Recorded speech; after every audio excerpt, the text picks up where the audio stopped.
My Dear Fiona by Frances Rosenfeld. Chapter 16, Marwick's Hole. I wondered if there was any sort of protocol when talking to ghosts. Is one allowed to call on them? Or is that considered too forward and one should wait to be acknowledged first? It seems rather rude to disturb the peace of an entity without the consent of the latter, especially when their home base is always overrun with people.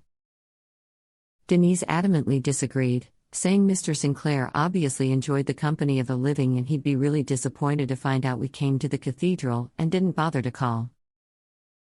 Unfortunately for my sister, our friendly guide seemed to be otherwise engaged. Besides, the church was filled with the living, anyway. I'd stopped keeping track of the calendar in Kirkwall. My independent research schedule didn't seem to find any usefulness for it and didn't realize we had come to the cathedral on a Sunday. The service was almost over when we arrived, and we slid into one of the pews as quietly as possible, careful not to disturb the ceremony. The familiar chants lulled me into a soft reverie as my eyes wandered, taking in the austere details of the Romanesque architecture, and I was startled when the soft voice behind me, a voice rather recognizable now, whispered from very close by, "I told you, young lady, second pillar on the right." I looked behind me and saw no one. Just heard the echoing of a voice that seemed to walk away from me. "Look up." "Up where, Mr. Sinclair?"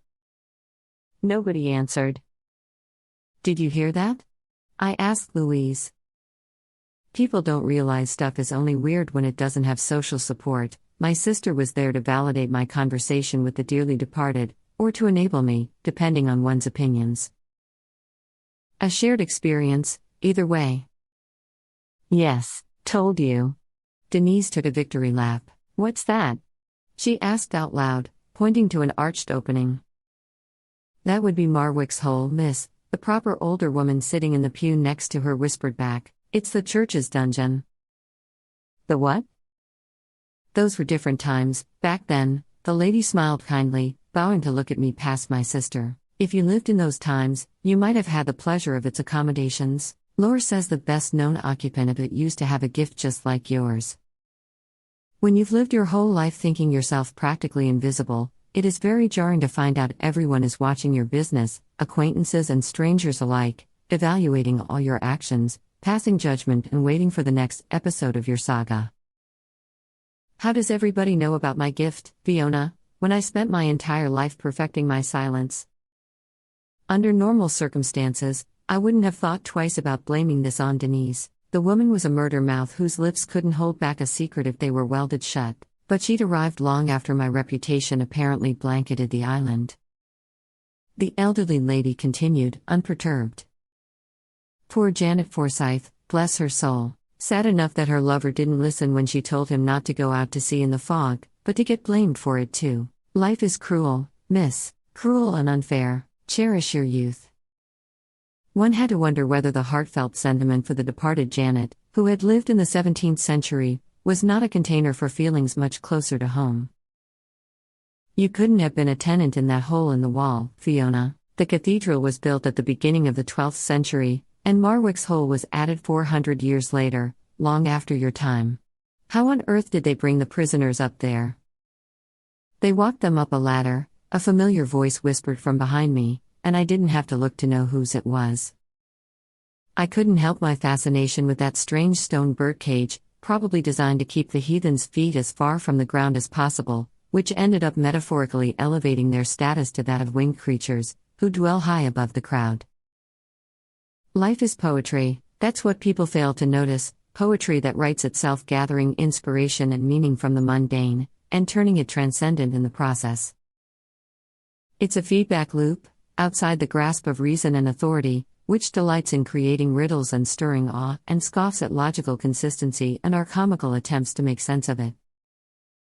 Maiden, awake. Wake thee, my friend, my sister Heinla. In thy hollow cave, already comes darkness. And ride must we, to Valhall to seek, the sacred hall. Chilling, huh? Denise whispered, a lot closer to dread and farther from fascination than I was. Well, you found your bones. Can we get out of here? Sadly, those bones had nothing to do with my Fiona. The grant doesn't cover 17th century wise women. I'm back to square one. How do we go through life like that, ignoring the wondrous and unexpected in order to chase after the carrot du jour, whatever that is? We discount context, that's why we can't make any sense of living. If you came to a place to unveil its secrets, look at what it shows you, listen to the stories it wants to tell you, even if they are not what you expected to hear. Context is everything. It informs the deeper layers of your quest for meaning. It contains the spirit of a place, the scars it bears, its unique patterns. We act as if everything was created in a vacuum and placed on location after the fact. Every act, every event, every custom, is imbued with a character of its context. Marwick's hole is relevant to your story, Fiona, even if it happened far into your future. Where else in the world would someone hold the condemned in such regard, as to build them a secondary altar of sorts, raised up high on consecrated ground?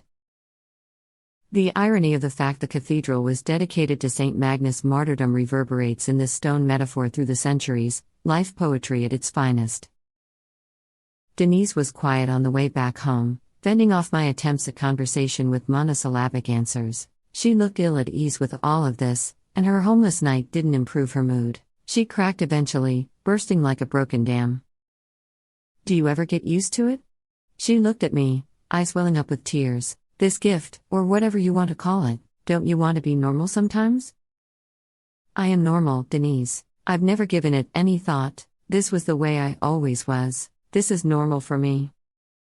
"I do. I want to be normal and young and live my life. We only have a few short years before we cease to exist, you know? Why would I waste it talking to the dead?"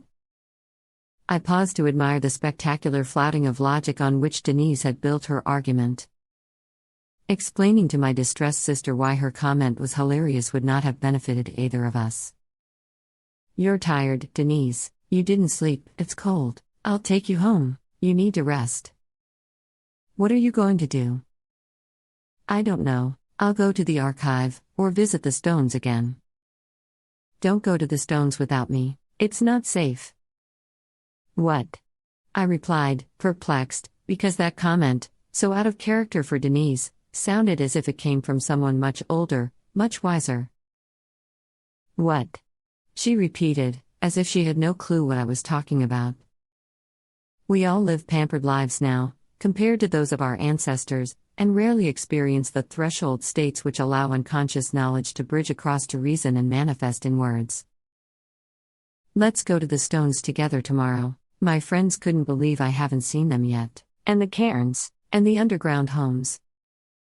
"Denise, there's plenty of time. We don't have to go everywhere tomorrow."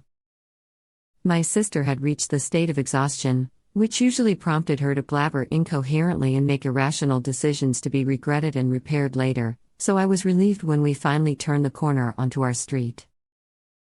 She went out like a light the moment she hit the sheets, and I spent the afternoon browsing the shops, sipping latte, and taking a stroll alongside the seawall.